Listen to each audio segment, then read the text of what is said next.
How does a comedian kill himself? Robin Williams. Wow.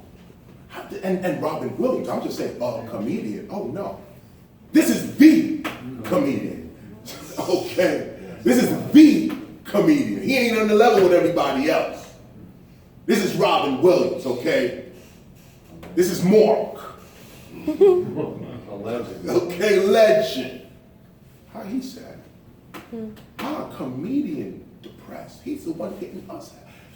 You know what? It just made me think of The Watchmen. The scene in The Watchmen where the guy's laying there and the guy says, I know something that could cure your depression. You need to see the great Fibonacci or whatever it was. Fibonacci's a mathematician, but he said, you got to go see this guy.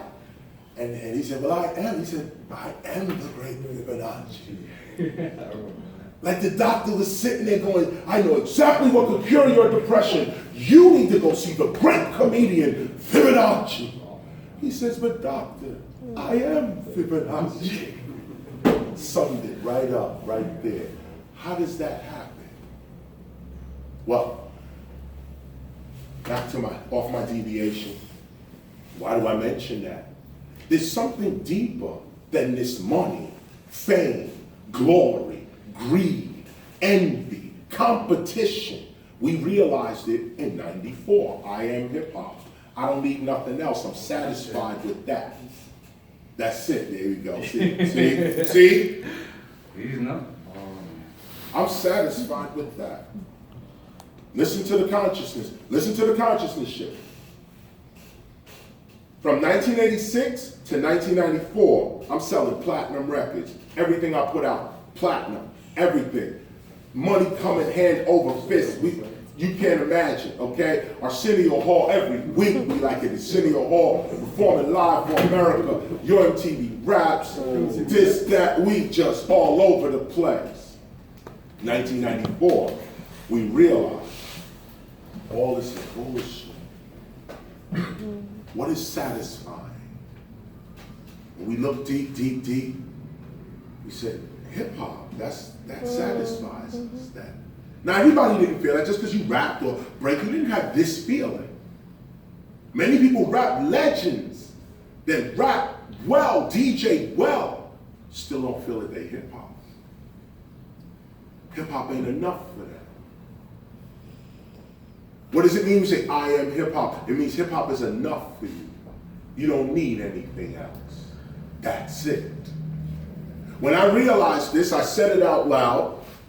I said it to my friends first, Premier, Capri, Kenny. They said, whatever, Chris, whatever. We went out, started preaching the philosophy. Some people understood, most didn't. But that's the point of teaching a culture. If everyone knew, you wouldn't be teaching. You got to go up against people who don't know. My good friend Michael Eric Dyson wrote a scathing article. You can't be hip hop. I wrote him back. You can't be Christian then. Oh, what are you saying, Chris?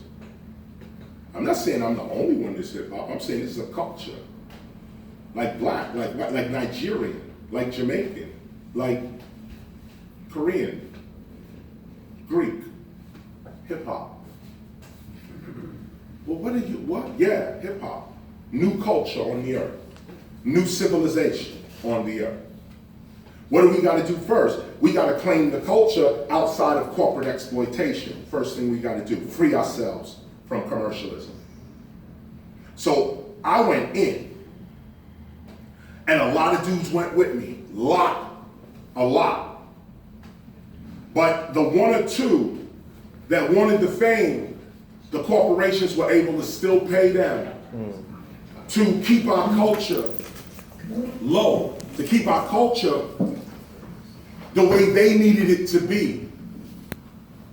So what we did was we applied our knowledge of the stars. Let me tell you what happened. 94, we had a big meeting with everybody there, all the shakers, movers and shakers, creators of the culture.